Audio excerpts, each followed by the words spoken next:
How you guys all doing? It is a beautiful day out. The smoke cleared up a bit. I can see the blue sky and the sun. Yeah, for the last about a week, almost 2 weeks now. It's been so cloudy, cloudy looking, hazy, smoky. Had a lot of smoke.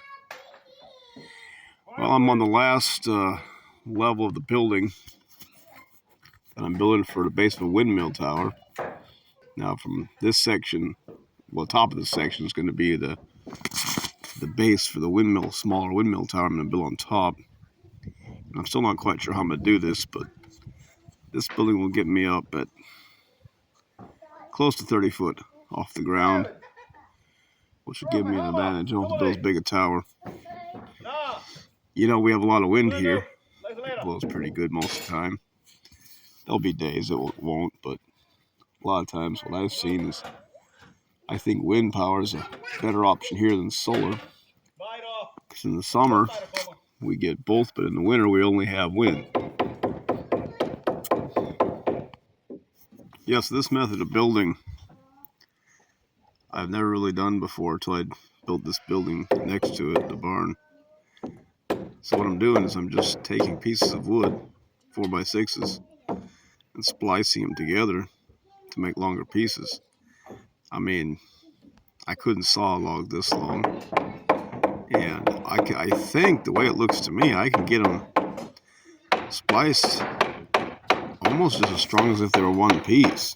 If I put splices on all four sides and screw them and nail them in a lot, maybe a little excess sometimes, but I feel like it's very similar to one piece of wood.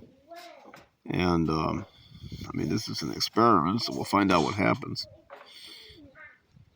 I've never seen many other people do it. I've seen the same kind of system done with timber framing, but instead of using the splice, they would just put a pin in. So I was thinking, well, if pins and Morris and a pin will work, why not a splice? I mean, I understand the one main problem that could happen is the rust could get hold of the nails or screws. Now I'm using 4-inch decking screws that are painted. It's supposed to be mostly not rust resistant. So I'm kind of thinking this will do the job. I mean, if I ever see it start to rust out, I guess I can always put another one in, or I can bolt it, or I can pin it, or whatever. But this should be for me a new thing, and I guess if it works out, maybe more people can try it. It seems like it. In Belize, I had built some towers, water towers, and I had issues with the towers going down in the ground. Water is extremely heavy, and without a solid base under those towers, they would start to sink into the ground. Now this building, I put down first telephone poles into the ground, 4 of them, and then built a floor not very far above the ground. And I was actually able, with just 4 boards, to keep my water tower from sinking into the ground, or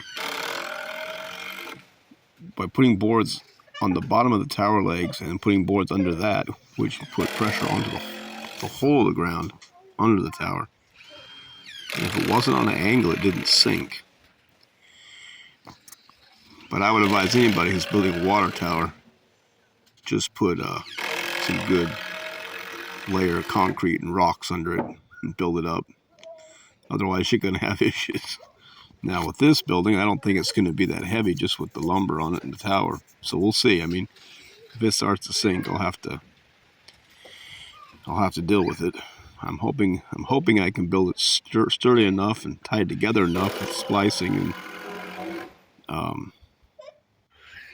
I'm putting splicing in, and I'm screwing it, nailing it well, and putting it at each level of the floor.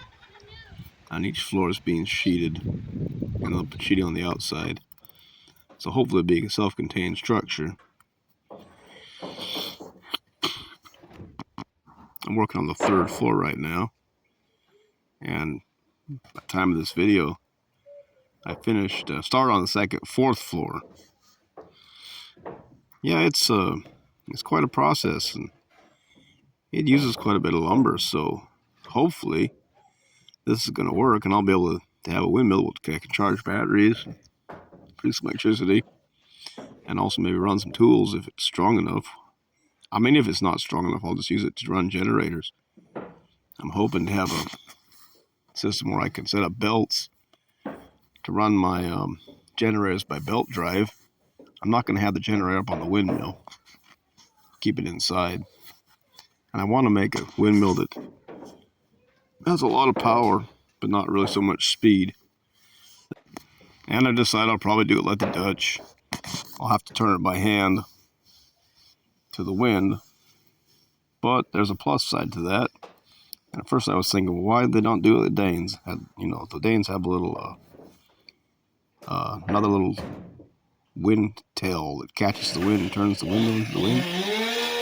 Well, if you've got a storm going that's really being going back and forth different directions and gusty, you can the tower can really start to move around a lot, which puts more stress on the tower. When if you're working, you can set it into the wind and then work for a while or let the electricity produce, and if it wind switches to another direction, slowly over time they can change it by hand, which is not as apt to put a lot of strain on the tower.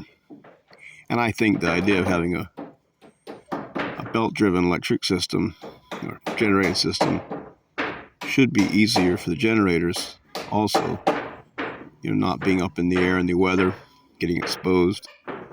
I'll keep them inside. That way they'll be able to stay dry and I can maintain them better. Because when I'm on top of the tower, it's pretty hard. And then those systems are very expensive. And I'm trying to do this to be, I don't have a lot of money, and I'm doing this to be as cheapest way as possible, I should say. Well, it's always been a dream of mine to have a tower, a windmill tower. I probably will put a temporary barrel windmill up for starters, because it's going to take me a while to build the Dutch or Danish style four pedal windmill. And but once I get it done, I think it'll be worth it, because I can probably run machinery too at the same time, or small machinery, grinders, and sander maybe. We'll see. Yeah, I hope you guys enjoyed this, and see you all later.